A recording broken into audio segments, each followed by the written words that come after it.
Sidang lanjutan gugatan mengenai legalitas anak yang diajukan oleh Amalia Fujiwati terhadap legenda sepak bola Indonesia Bambang Pamungkas kembali digelar di Pengadilan Agama Jakarta Selatan pada Rabu 14 April kemarin. Dalam sidang tersebut tidak dihadiri oleh Bambang dan mantan istri sirihnya Amalia yang mana hanya diwakilkan oleh kuasa hukum masing-masing. Namun, sidang yang beragendakan mediasi tersebut kembali ditunda. Pihak Amalia yang mantap untuk mendapatkan legalitas bagi masa depan anaknya sungguh berharap sidang gugatan ini bisa berakhir damai. Tapi benarkah jika kuasa hukum Bambang Pamungkas justru membantah semua tudingan yang diarahkan kepadanya?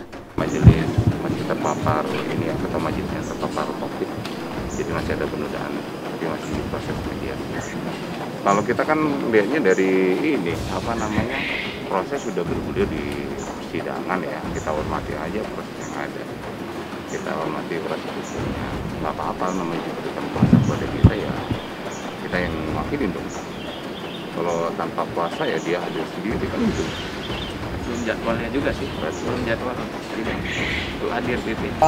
Nanti kita konfirmasi ya, saya belum bisa menjawab karena posisinya memang prosesnya masih dikuasakan ke kita ya, berarti kita dulu yang hadir ya. Kita belum ngomong ke substansi ya, kita lihat dulu lah. Yang pasti kita akan melakukan bantahan terhadap suatu hal yang tidak benar kan. Kita ngelihat semuanya yang tidak benar kita bantah. Ya dulu deh, kita lihat substansinya belum masuk, kita hormati aja proses hukumnya. Yang penting pada prinsipnya kita akan melakukan bantahan terhadap semua hal yang tidak benar, terhadap tuduhan yang diberikan kepada klien kami. Intinya seperti itu ya. Agenda selanjutnya masih menunggu karena kini udah proses mediasi. Kalau ke depannya ya mudah-mudahan kita bisa damai ya. Kita bisa damai, cari yang terbaik gitu kan. Di sini kan hanya untuk kepentingan anak ya. Jadi kita ajukan gugatan pun hanya untuk kepentingan anak. Jadi ya kita dorong untuk terkait pengesahan asal-usul anak. Ya mudah-mudahan anak ini nanti ditetapkan sebagai anak dari Bu Amalia dan Pak Bambang. Nanti ke depan legalitasnya seperti apa, untuk kepentingan nanti dia akta kelahiran, dia nanti nikah walinya siapa kan gitu.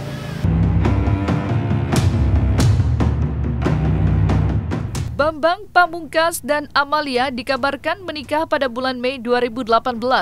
Namun pernikahan Bambang dan Amalia tersebut dijalankan secara agama atau siri. Namun sayang pernikahan Bambang dan Amalia hanya bertahan selama 2 tahun saja. Meskipun begitu, Bambang dan Amalia dikaruniai seorang anak dan calon bayi yang kini tengah dikandung Amalia. Dan tepatnya 18 Maret 2021, Amalia melayangkan gugatan pengesahan asal-usul anak di Pengadilan Agama Jakarta Selatan. Bukan tentang perceraian ini. Kali ini adalah gugatan pengesahan asal-usul anak dan nafkah anak yang diajukan oleh seorang wanita yang bernama Amalia Fujiwati binti Dr. Andes D. Arif Manrejo. Pengesahan asal-usul anak dan nafkah anak terhadap Bambang Pamungkas bin H. Misranto.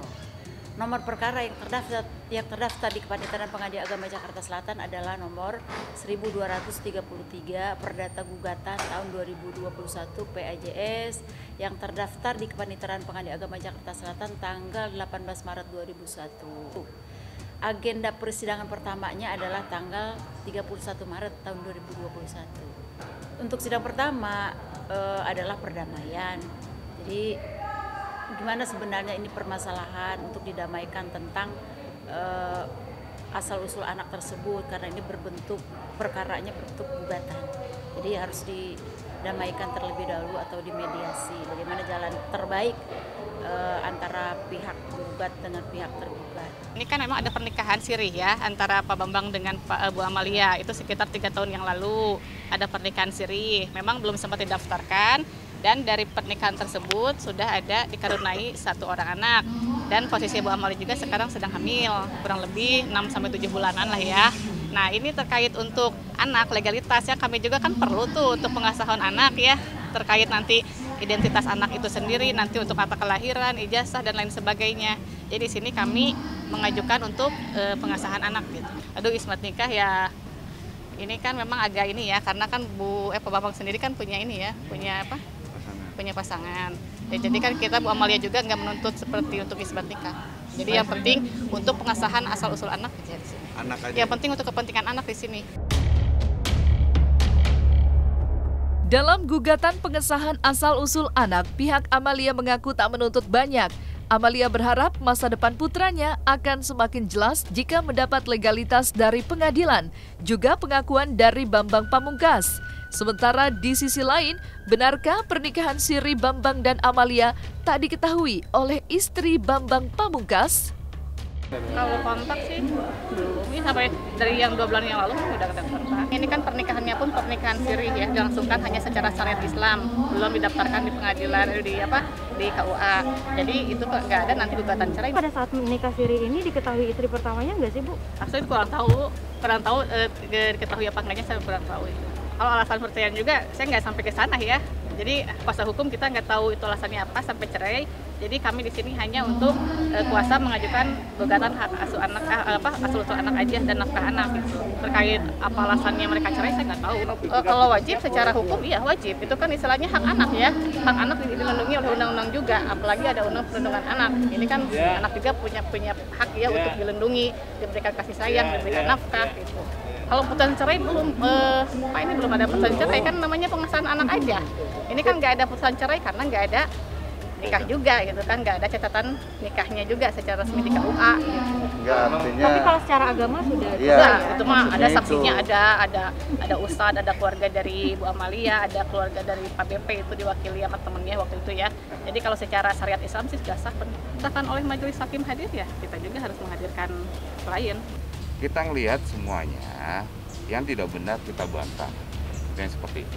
Ya dulu deh, kita lihat masihnya belum masuk, kita hormati aja proses hukumnya. Yang penting pada prinsipnya kita akan melakukan bantahan terhadap semua hal yang tidak benar, terhadap tuduhan yang diberikan kepada klien kami. Itu yang seperti itu, ya.